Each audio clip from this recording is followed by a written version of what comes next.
Salve, salve nação alvinegra, começando mais um vídeo aqui no canal John do Timão.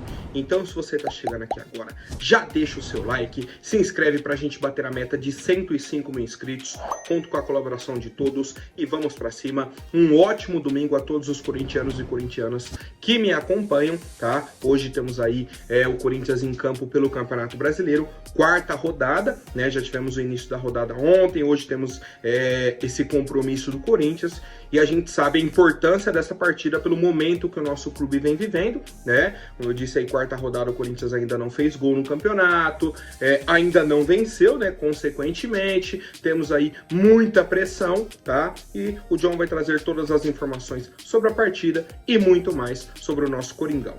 Então peço que me sigam nas redes sociais, Instagram, TikTok, Kawaii, Twitter, todos os links aqui embaixo na descrição e vamos pra cima. Editor, pode rodar a vinheta. Salve o Corinthians! Bom, família, a partida de hoje, né, entre Corinthians e Fluminense vai começar às 4 horas da tarde. E a primeira pergunta que o pessoal me faz é: John, onde que eu vou assistir o jogo?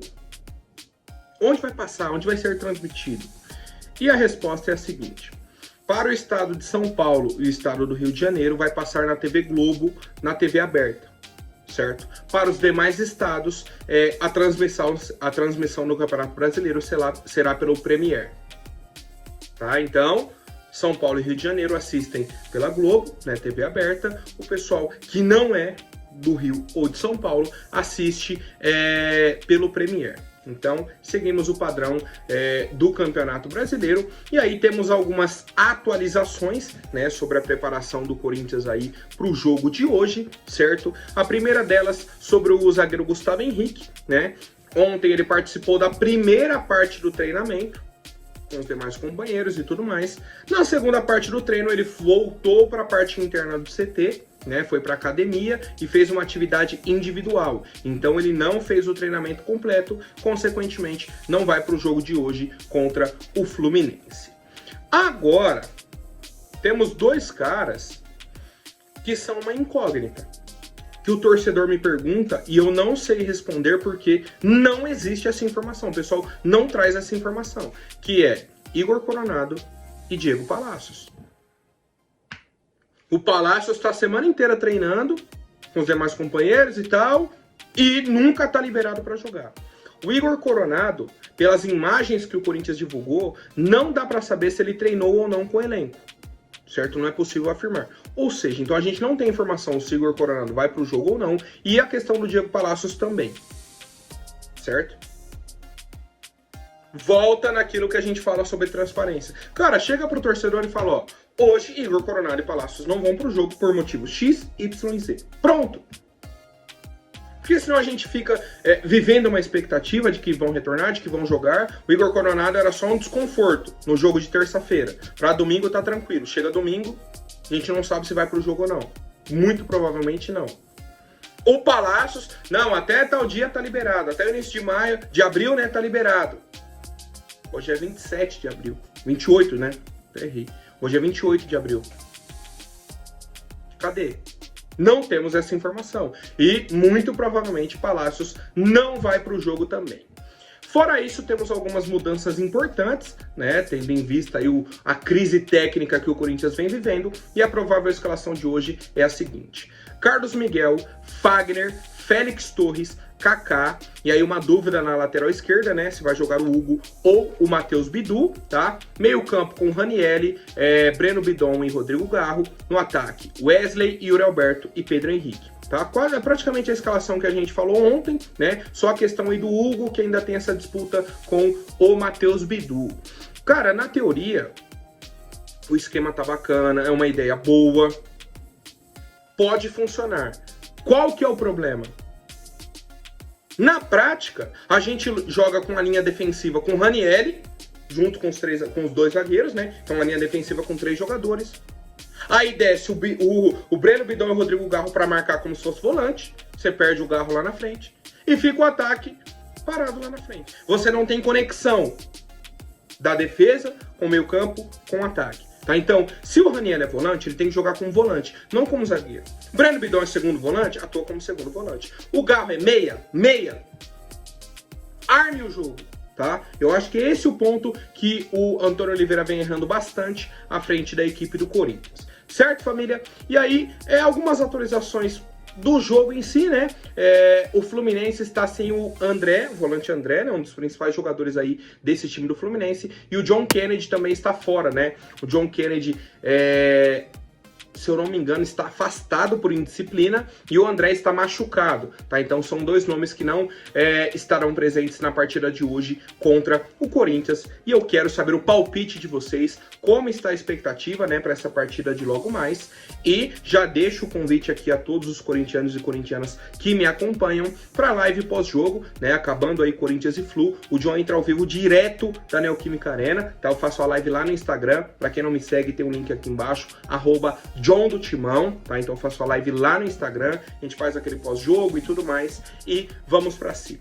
Certo, família? Bom, seguindo com as novidades, tivemos aí na sexta-feira à noite o balanço de contas de 2023, né, do último ano aí da gestão do Ilho.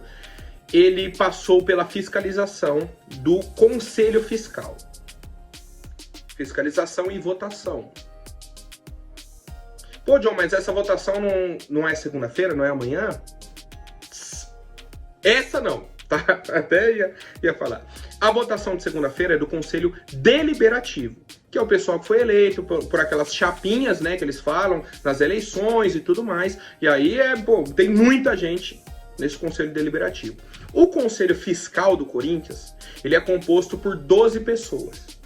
E a votação foi a seguinte: 7-5 para aprovação, né, com 12 pessoas, então a maioria votou para aprovação, mas a maioria ali bem colado, né, se um que votou sim vota não, fica 6-6, daria um empate, tá, mas eles sugerem a aprovação, mas colocaram algumas ressalvas dentro dessa aprovação e eu vou ler aqui para vocês, tá.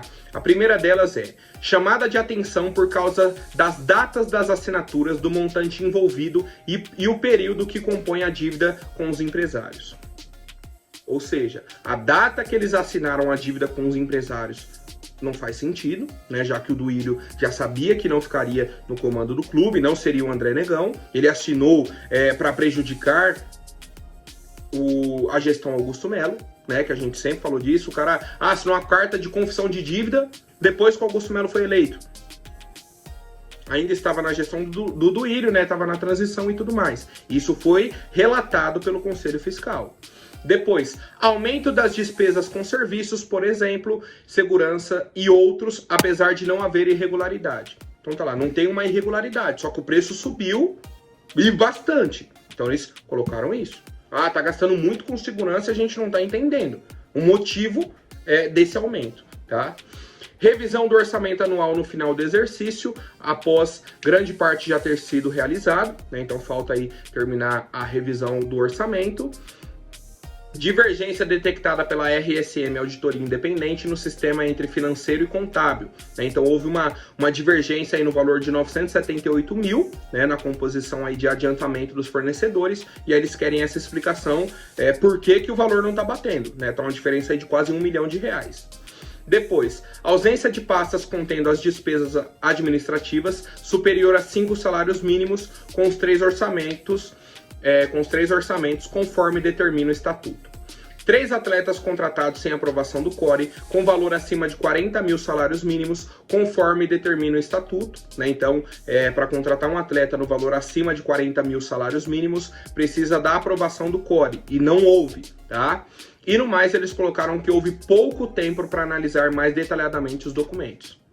Ou seja, o balanço chega já com prazo, tem 2-3 dias aí para revisar um ano inteiro, documentos do ano inteiro, e aprova ou não aprova. E assim, eles colocaram 7 ressalvas, 7 observações e sugerem a aprovação. Pelo Conselho Fiscal está aprovado. Agora vai para a votação do Conselho Deliberativo. Eu não consigo entender.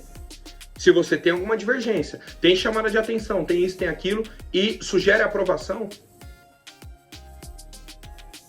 esse é o meu medo segunda-feira, de que caia lá o balanço financeiro de 2023, o pessoal olha, não, vamos aprovar, pronto, tá aprovado, acabou. Se o Conselho aprovou a parte financeira, boa parte da situação do Duílio está resolvida. certo? Então a gente aguarda essa reunião de amanhã à noite para entendermos qual vai ser aí o futuro do Corinthians. Bom, família, agora algumas atualizações bem rápidas, tá? Bem rápidas mesmo. Sobre a situação do Fagner, que o John até comentou ontem, né? De que o Augusto teria prometido para as torcidas organizadas de que não renovaria o contrato do Fagner no fim do ano. Essa era a informação, trouxe ontem aí e tudo mais, beleza. O torcedor, e eu também tenho essa preocupação, que é o seguinte: o torcedor recebendo essa informação fica feliz, em sua grande maioria. Pô, realmente Fagner não tá bem, não vale a pena essa renovação e tudo mais, beleza. Mas, e o Fagner recebendo essa informação? Como que fica? Recebendo essa informação no fim de abril, no primeiro semestre ainda. Qual que é a motivação do jogador pro restante do ano, da temporada? Isso que a motivação dele hoje já é perto de zero. Ele sabendo, né? Sabendo que não vai ficar no Corinthians. Tendo essa informação, não vai renovar o contrato. Qual que é a vontade do cara? Qual que é a entrega? Certo? Então, esse foi um questionamento feito pelo torcedor e que eu concordo 100%. Faltou sigilo, gestão, alguma situação aí nessa informação. Por mais que o Augusto Melo já tenha decidido que não vai renovar, isso não poderia vazar. Principalmente para o próprio atleta. Como que fica a situação dele dentro de campo? A entrega, a raça, a dedicação, que já estão em falta, né? A gente vai acompanhando aí as cenas dos próximos capítulos. Vamos ver se o Augusto Melo fala hoje depois do jogo também, né? Contra o Flu, como ele fez aí contra o Bragantino. A gente vai acompanhando e sempre atualizando o nosso torcedor. Bom, família, sobre a questão de treinadores, falei essa semana aí sobre a questão do Felipão. Teve um outro, Pedro Martins, não foi? Que soltaram aí na imprensa também e tudo mais. O pessoal do Lance confirmou que o Corinthians não entrou em contato com o técnico Felipão.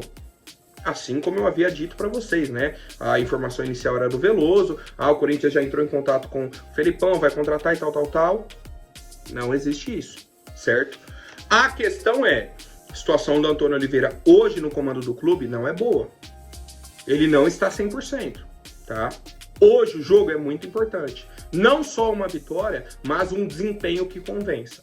Então, acho que é o principal ponto aí que a torcida pediu e que a gente vem pedindo, né? Não só para o Antônio Oliveira, mas já para alguns treinadores do Corinthians, certo? E aí, surgiu nas redes sociais, o Corinthians está interessado no Carpini.